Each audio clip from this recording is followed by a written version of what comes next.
આજે રક્ષામંત્રી રાજનાથ સિંઘે ઉત્તર પ્રદેશના લખનૌ ખાતે બ્રહ્મોસ એરોસ્પેસ ઇન્ટિગ્રેશન અને ટેસ્ટિંગ ફેસિલિટીનું ઉદ્ઘાટન કર્યું છે. થોડાક સમય પહેલા ભારતે પાકિસ્તાનના જે મહત્વના એરબેઝ બરબાદ કર્યા છે તેમાં એવી જાણકારી બહાર આવી છે કે આપણે બ્રહ્મોસ ક્રૂઝ મિસાઇલનો ઉપયોગ કર્યો છે. તો આવો જાણીએ આ બ્રહ્મોસ ક્રૂઝ મિસાઇલ છે શું અને તેને કોના દ્વારા તૈયાર કરવામાં આવી છે. ભારતે શનિવારના રોજ પાકિસ્તાનના મહત્વના એરબેઝ જેમ કે સ્કર્દુ, ચકલાલા, મુરીદ, રફીકી, ચુનિયાન, રહીમ યાર ખાન, જેકોબાબાદ, શુક્કુર, બોલારી જેવા મહત્વના એરબેઝ બરબાદ કરી દીધા છે. સાથે જ સિયાલકોટ અને પસરૂર ખાતે જે રડાર સાઇટ હતી તેને બરબાદ કરી નાખી છે. તો હવે સમાચાર એ બહાર આવ્યા છે કે ભારતે આ માટે બ્રહ્મોસ નામની ક્રૂઝ મિસાઇલનો ઉપયોગ કર્યો છે. તો આજે આપણે આ બ્રહ્મોસ ક્રૂઝ મિસાઇલો વિશે માહિતી લઈશું. મિસાઇલોના મુખ્યત્વે બે પ્રકાર હોય છે, એક બેલિસ્ટિક મિસાઇલ અને બીજી cruise missile.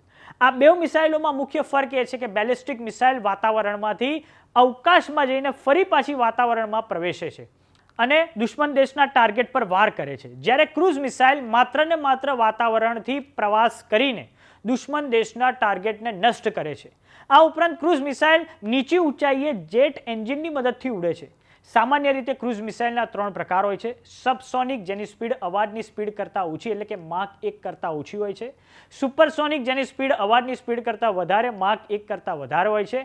Hypersonic cruise missile, જેની સ્પીડ માક 1 થી 3 ની વચ્ચે હોય છે. ભારત પાસે બ્રહ્મોસ મિસાઇલો છે જે ક્રૂઝ મિસાઇલો છે. ભારતે તેના ઓપરેશન સિંદૂર દરમિયાન આ બ્રહ્મોસ મિસાઇલનો હવે ઉપયોગ કર્યો છે. તેને સબમરીન, જહાજ, ફાઇટર એરક્રાફ્ટ અને TEL એટલે કે ટ્રાન્સપોર્ટર ઇરેક્ટર લોન્ચર દ્વારા તેને લોન્ચ કરી શકાય છે. તેને ભારત અને રશિયા દ્વારા સંયુક્ત સાહસના ઉપક્રમે તેનો વિકાસ કરવામાં આવ્યો છે. માટે તેનું નામ છે બ્રહ્મોસ. બ્રહ્મપુત્રા નદી, મોસ એટલે રશિયાની મોસ્કવા નદી પરથી તેનું નામ પડ્યું છે. રક્ષામંત્રી રાજનાથ સિંહે ઉત્તર પ્રદેશના લખનૌ ખાતે 300 કરોડની બ્રહ્મોસ એરોસ્પેસ ઇન્ટિગ્રેશન અને ટેસ્ટિંગ ફેસિલિટીનું ઉદ્ઘાટન કર્યું છે. તો આવો જાણીએ આ પ્રસંગે રક્ષામંત્રી રાજનાथ सिंह શું બોલ્યા છે. जहां तक ब्रह्मोस का प्रश्न है तो आप सभी यह जानते हैं कि ब्रह्मोस दुनिया के सबसे तेज सुपरसोनिक क्रूज मिसाइल में से एक है. ब्रह्मोस सिर्फ एक हथियार नहीं है बल्कि यह अपने आप में एक मैसेज है. मैसेज हमारी आर्म्ड फोर्सेस के स्ट्रेंथ का है. मैसेज दुश्मन के प्रति हमारी डेटरेंस का है, प्रतिरोधक क्षमता का है. मैसेज हमारी बॉर्डर्स की सेफ गार्डिंग के हमारी प्रतिबद्धता का है.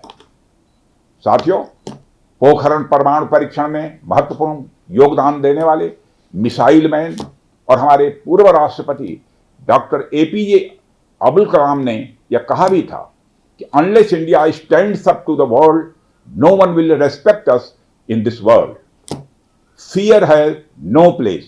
Only strength respects strength. अर्थात दुनिया कमजोरों का नहीं बल्कि शक्तिशाली का सम्मान करती है. उनका विजन था कि हमें अपनी ताकत को और मजबूत करना होगा. जब तक कोई देश ताकतवर नहीं होगा, दुनिया उसका सम्मान नहीं करेगी.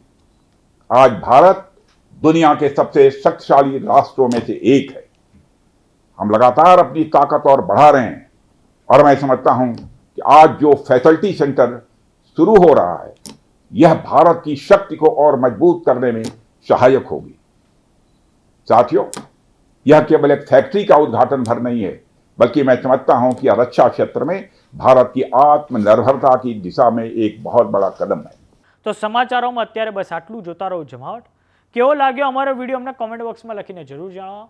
જો તમે અમને યુટ્યુબ પર જોઈ રહ્યા તો સબસ્ક્રાઇબ કરો. જો તમે અમને ઇન્સ્ટાગ્રામ અને ફેસબુક પર જોઈ રહ્યા તો ફોલો કરો. નમસ્કાર.